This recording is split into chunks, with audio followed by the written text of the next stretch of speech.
অনেক সময় আমাদের একটা ভালো বই পড়ার পর মনে হয় যে এরকম ধরনের যদি আরেকটা বই পড়তে পারতাম তাহলে কেমন হতো।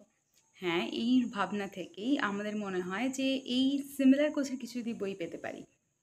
আজ আমি আপনাদের এমন কিছু বইয়ের কথা বলবো, এমন কিছু পপুলার বইয়ের কথা বলবো যার ধারে কাছে সে কখনোই প্লট এক নয়, কিন্তু ফ্লেভার আপনারা ঠিক একই রকম পাবেন।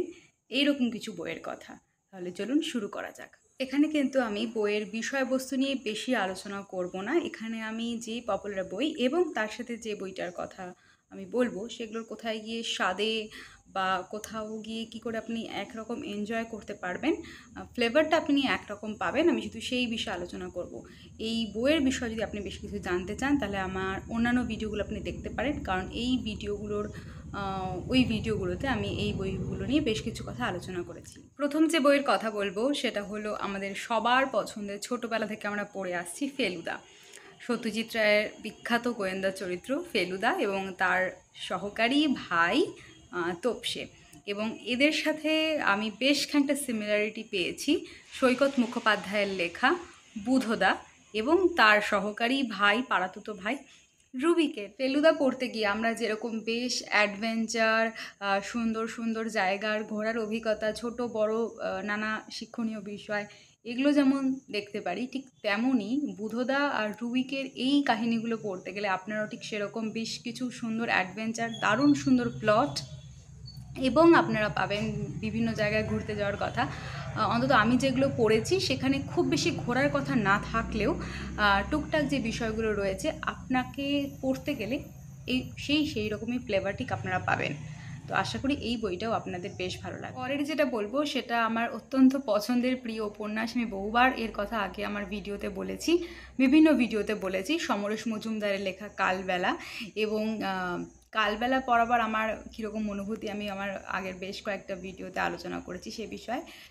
এবার রিসেন্ট নয়, কিছুদিন আগেই আমি একটা পড়েছিলাম শৈবাল মিত্রের লেখা অজ্ঞাতবাস।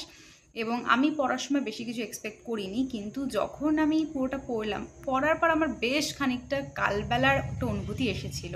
কালবেলার মতন অজ্ঞাতবাসেও আপনারা পাবেন সেই নকশাল পিরিয়ডের কথা, এবং সেখানকার ওই নকশাল কিছু ক্রেজি মানুষদের আপনি পাবেন এইখানেও।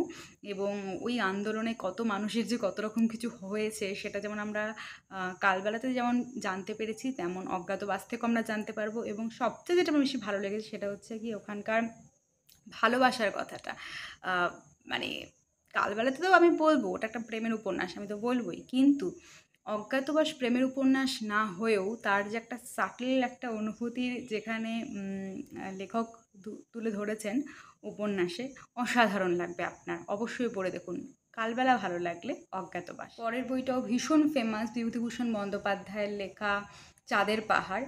এবং এর সবচেয়ে কাছাকাছি আমার যেটা মনে হয়েছে, আমি অনেক দিন ধরে খুঁজেছি কিন্তু সবচেয়ে যেটা আমার কাছাকাছি মনে হয়েছে সেটা সমরেশ মজুমদারের লেখা বুনো হাঁসের পালক।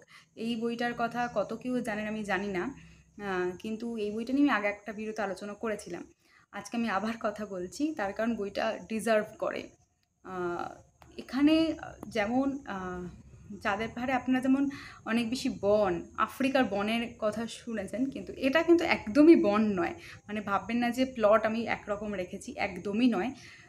এখানে সেই যে অ্যাডভেঞ্চার, শঙ্করের যে অ্যাডভেঞ্চারটা যেটা আমরা খুঁজে পেয়েছিলাম চাঁদের পাহাড়ে, ঠিক এইখানেও আপনারা একটা এরকম একটা অ্যাডভেঞ্চারের কাহিনী পাবেন বুনো হাঁসের পালক। এখানেও সেরকম কিছু জায়গায়, একটা বরফে ঢাকা জায়গায়, একটা প্রত্যন্ত জায়গায় যাবে এবং সেখানে তারা কীভাবে ফেঁসে যাবে এবং কি হবে শেষ পর্যন্ত, এই নিয়ে বুনো হাঁসের পালক বেশ সুন্দর একটা বই, আপনারা অবশ্যই পড়ে দেখুন। পরের যে বইটার কথা বলবো সেটা বুদ্ধদেব গুহর যে কোনো একটা উপন্যাসকে আপনি তুলে ধরুন যেখানে প্রচুর বন রয়েছে, প্রায় সব জায়গাতেই বুদ্ধদেব গুহ তার এরকম বেশ কিছু জায়গার কথা বলেছেন। আমি তার বেশ কিছু জায়গা পড়েছি, শালডুংরি পড়েছি, আরও বেশ কিছু পড়েছি, এখন আমার এই মুহূর্তে মনে পড়ছে না নামগুলো। তো সেইখানে যেরকম সেখানকার বনানী এবং মানুষের কথা লেখক বারবার তুলে ধরেছেন, ঠিক সেরকম আমি একটা ফ্লেভার পেয়েছিলাম অনিল ঘরায়ের লেখা দৌড়বো গাড়ার উপাখ্যান পড়তে গিয়ে।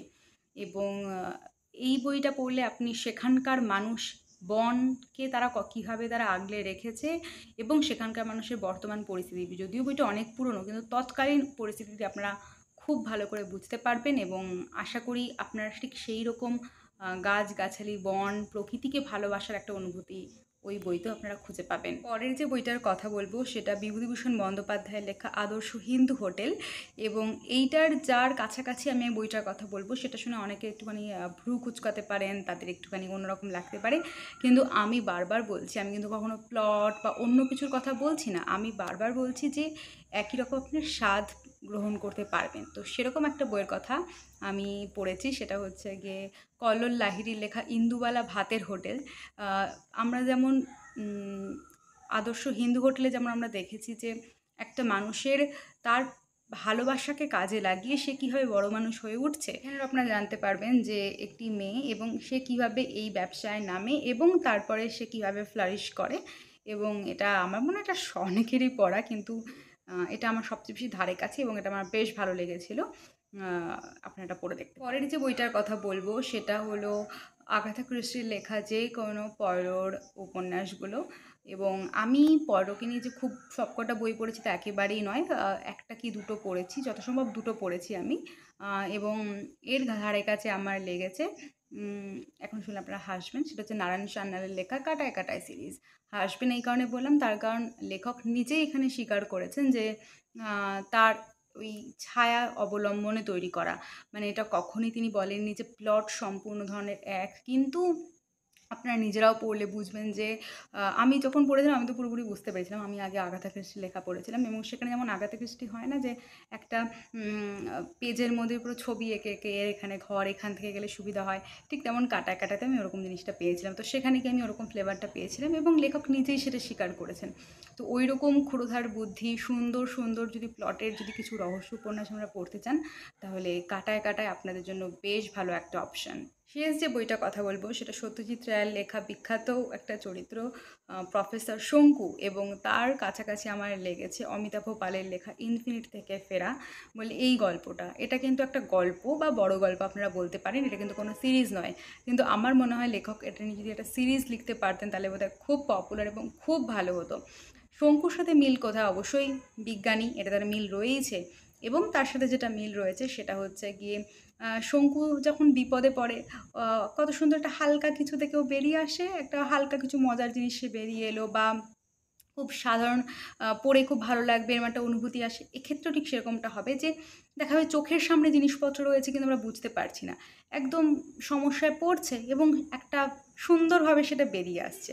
এই একটা মিল আপনি অবশ্যই পাবেন, এবং ওই সিম্পলভাবে লিখে একটা বেশ মাত করে দেওয়া ওইরকম একটা ব্যাপার কিন্তু ইনফিনিটি থেকে ফেরাতে আমি পেয়েছি, যেটাতে আমার সবচেয়ে বেশি কাছাকাছি মনে হয়েছে প্রফেসর শঙ্কুর লেখাগুলো।